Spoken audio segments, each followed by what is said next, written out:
Victorian Transportation.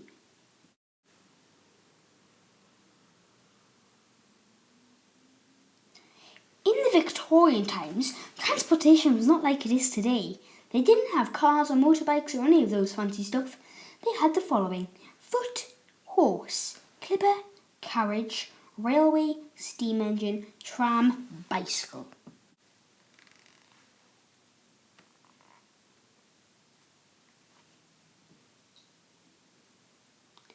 Clippers were the most popular boat in Victorian times because they were so fast.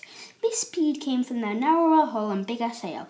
Smaller clippers would race to China to bring back tea and make London in 90 days.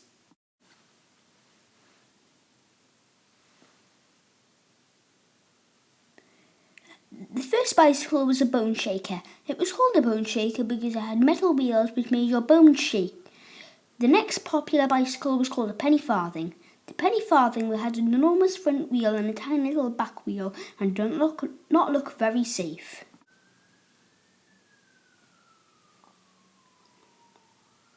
Trams were a Victorian bus. You could wait at the local stop and get on for 6 farthings.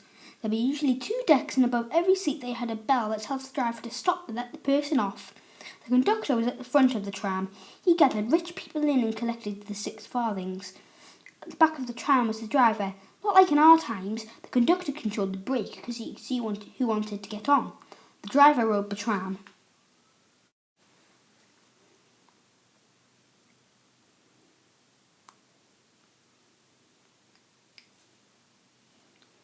Horses were kept in stables. Every time a horse was needed, a carriage driver would go over to the stable and pick a strong, sturdy horse to drag the carriage. Horses were not only used for carriages but for riding too.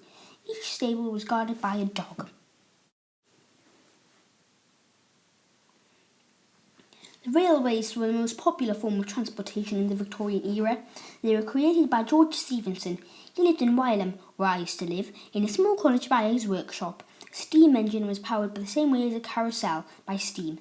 The railway track was 2 parallel strips of iron with wood strips holding them in place. Each steam engine had at least 20 wheels, 10 on one side, 10 on the other.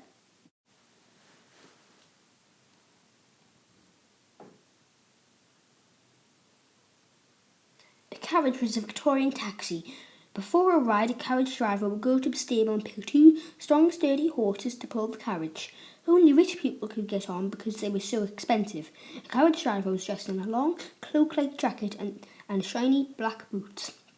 He sat in the front with a whip to smack the horses with. In the back, there were 2 seats where people could sit.